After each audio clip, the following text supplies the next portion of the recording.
তখন রাত 11টা। City bus স্ট্যান্ডের কাছের চায়ের দোকানটা ছিল একদম শান্ত। কুয়াশা এতটাই ঘন ছিল যে নিজের হাতও দেখা যাচ্ছিল না, কেবল একটা লণ্ঠন জ্বলছিল। সেখানে তিনজন উপস্থিত ছিল: রমেশ, তার ছোটবেলার বন্ধু সুরেশ এবং চা বিক্রেতা রামু কাকা।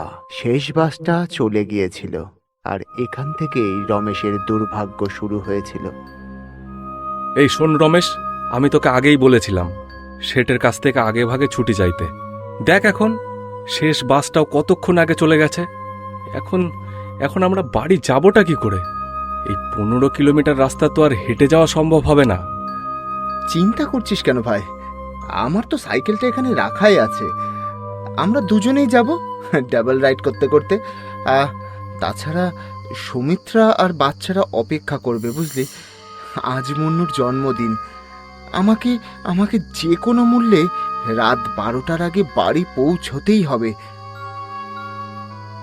বাবা রমেশ, জেদ করো না। আজ আমাবস্যার রাত, আর বাতাসও ঠিক মতো বইছে না। আমার কথা শোনো, দোকানের পেছনে এখানেই ঘুমাও, আর সকালে রওনা দিও।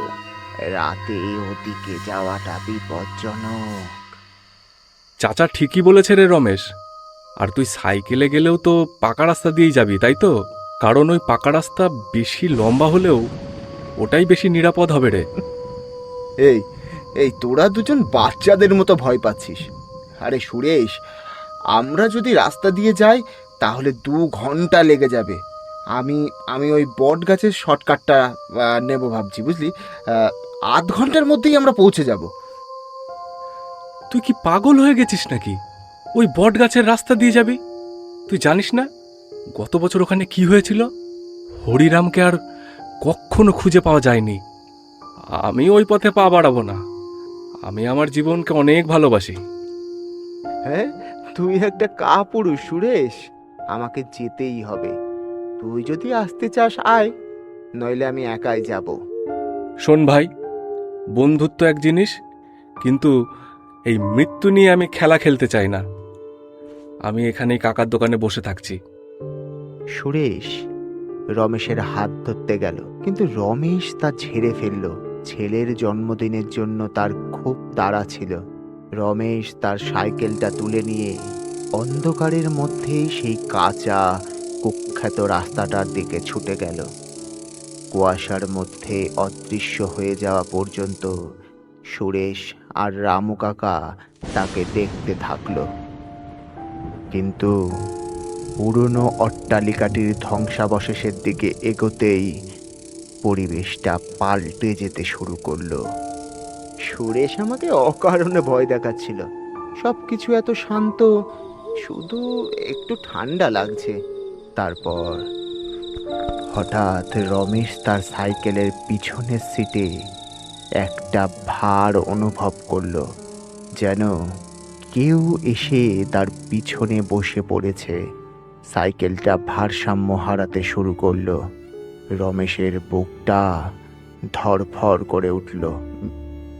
কে? সুরেশ?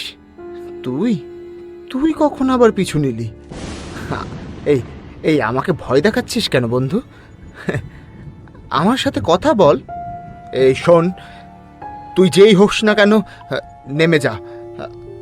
আমার কিন্তু এখন ঠাট্টা তামাশার মেজাজ নেই। নেমে যা বলছি, নইলে কিন্তু সাইকেল থেকে ফেলে দেব। আরো দ্রুত, আরো দ্রুত। ভয়ে সে প্যাডেলগুলোতে সর্বশক্তি দিয়ে চাপ দিল।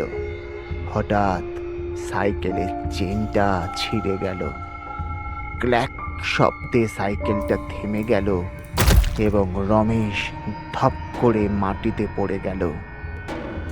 আহ, আমার কোমর! ঈশ্বর! কে কে ওখানে? এত রাতে এখানে কি করছো? আমি আমি পথ হারিয়ে ফেলেছি। তুমি কি আমাকে গ্রামে নামিয়ে দেবে? রমেশ কিছুটা সাহস সঞ্চয় করল। সে ভাবল অন্য কেউ হয়তো বিপদে পড়েছে। সে খুঁড়িয়ে খুঁড়িয়ে লোকটার দিকে এগিয়ে গেল। হ্যাঁ ভাই, আমার সাইকেলটাও নষ্ট হয়ে গেছে। চলো একসাথেই যাই আমরা, গ্রামটা কাছেই। রমেশ লোকটির কাঁধে হাত রাখতেই সে চুপ হয়ে গেল। তার আর্তনাদ এক ভয়ঙ্কর হাসিতে পরিণত হলো। ধীরে ধীরে লোকটি মাথা তুলল। রমেশের আত্মা কেঁপে উঠল। লোকটির মুখ আদেও কোনো মুখ ছিল না, ছিল শুধু চ্যাপ্টা মাংস। চোখ নেই, নাক নেই, মুখও নেই। না না, আমাকে যেতে দাও। আমি তোমার কি ক্ষতি করেছি? আমার আমার সন্তানেরা আমার জন্য অপেক্ষা করছে।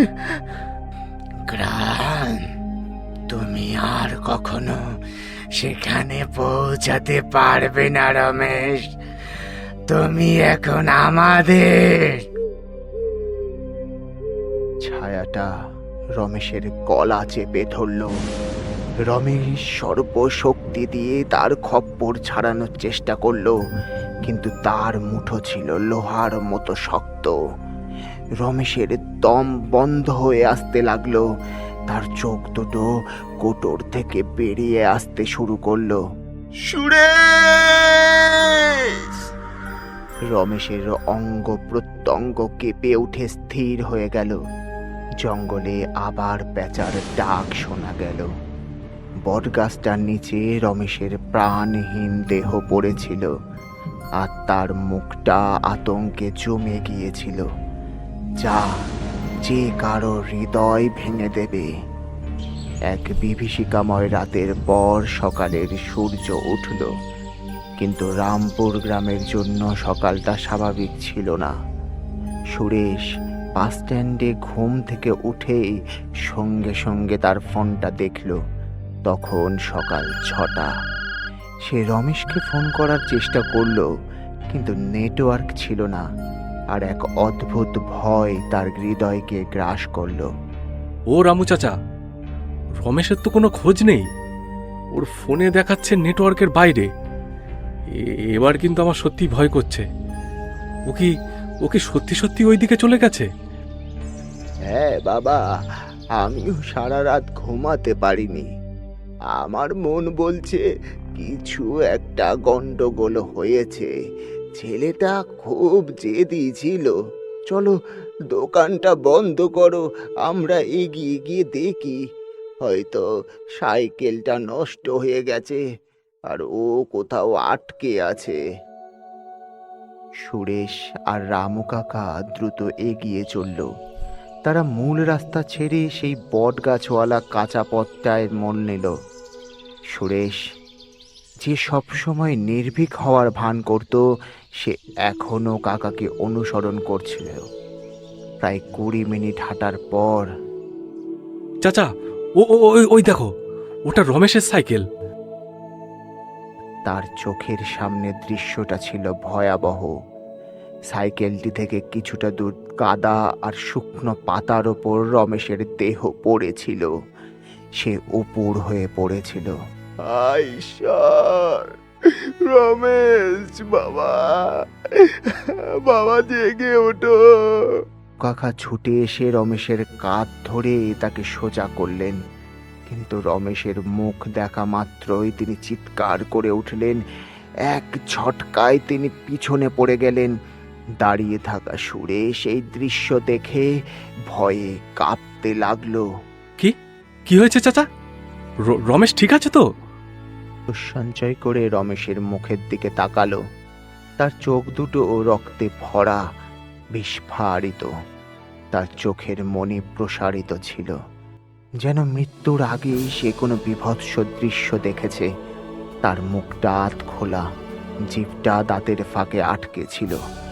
তার গলায় কালো আঙুলের ছাপ ছিল, কিন্তু সেগুলো মানুষের হাতের চেয়ে অনেক বড়। ভাই, এ তোর কি হয়ে গেল?